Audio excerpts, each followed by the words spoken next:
So, Tears of the Kingdom has been out for a while now and has received lots of praise for expanding the open world nature of Breath of the Wild while improving the depths of its story and so much more. But the question is still, is it better than Breath of the Wild, and is it worth your money? And I'll save some time. Tears of the Kingdom is 100% an improvement upon Breath of the Wild, in my opinion. But I still want to make this review just to try and convince all the people who aren't ready to buy it, and there will be no spoilers for the story, but I will talk about some collectibles and locations from both Tears of the Kingdom and Breath of the Wild. There are two main new things with the location. The sky, which is a very fun small island. Wait, is that in the script? There are two main new locations within Tears of the Kingdom. There's the sky, which has this small island to island type system where you're provided with a fun little challenge on how to get to that next island in each region. And then there is the depths, which for the first 20 hours of my playthrough I didn't even go to because I thought it was scary and it wasn't required. But after a while I warmed up to it and it became one of my favorite locations. Because of its extreme darkness, like the sky, it challenges you to find ways to illuminate these locations with weird flowers, flashlights, and cars. But it's really your choice. Plus, this location provides a lot of cool challenges for late game players, such as a place to redefeat dungeon bosses and a Lionel challenge for some gear that at that point you won't even need.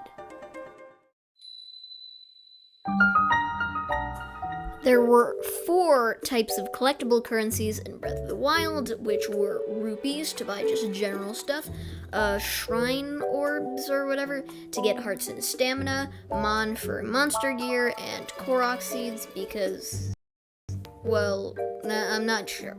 Well, in Tears of the Kingdom, there's a new one in the form of Po, which is like mon, which can be exchanged for different kinds of gear. And speaking of the shrines in Breath of the Wild, in that game, after a while, they just felt like a chore, so you get the Tunic of the Wild. But in Tears of the Kingdom, this might just be me, but I get excited when I see them, because so far in my playthrough, I've only had unique shrine puzzles that I've really enjoyed, and not a major test of strength for the 8th time in a row. And it was a huge improvement. And quick tangent here, I know I said I wouldn't talk about the story at all, but I will tell you right now it is leagues above Breath of the Wild story. The way it connects, the twists, the turns, they're all crazy, and the way it connects to the other quests and dungeons is insane. And it is a huge improvement, again, over Breath of the Wild.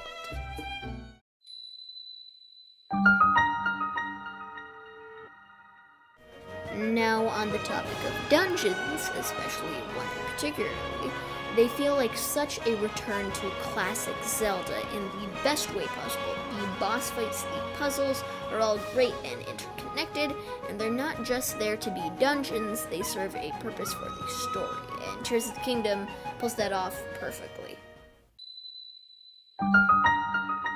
There are so many other things I'd want to talk about, like the new enemies and NPCs, but this video would be 4 hours long. I mean, like, who would make a review like that? So finally, that thing that Tears of the Kingdom did best, the abilities and your freedom with them.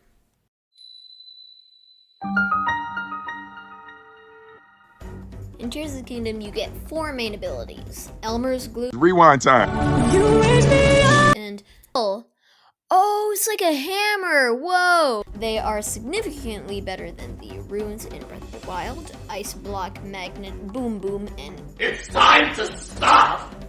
First, Fuse, which is crazy useful with upgrading your lot.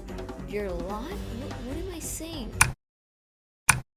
your loot and making every single fruit have a different attribute. This must have been a complete nightmare for the devs, and yet it was worth it because whenever you find a new weapon, you gotta fuse some crazy monster part to it.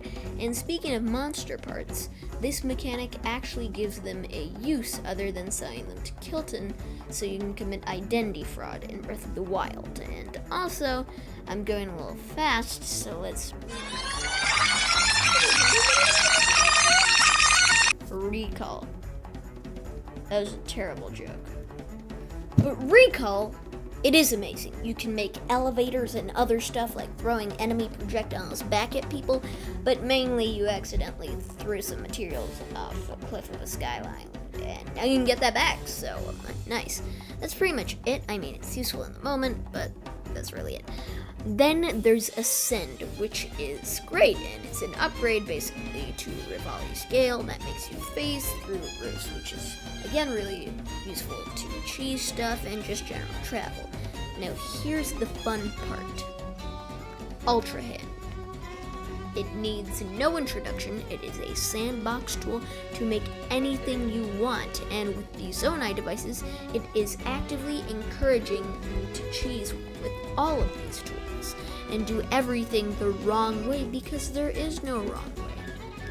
I got up to the water temple without activating the Sidon quest because I could, and also I couldn't find him, but still, do anything any way you want was the motto of Breath of the Wild, and Tears of the Kingdom doubles that with its mechanics. Oh wait, I forgot there's also auto build, which, as the name suggests, will automatically build any structure that you have saved with, either with the materials or Zonite. In conclusion, Tears of the Kingdom is a great game, so if you wanna, go play it.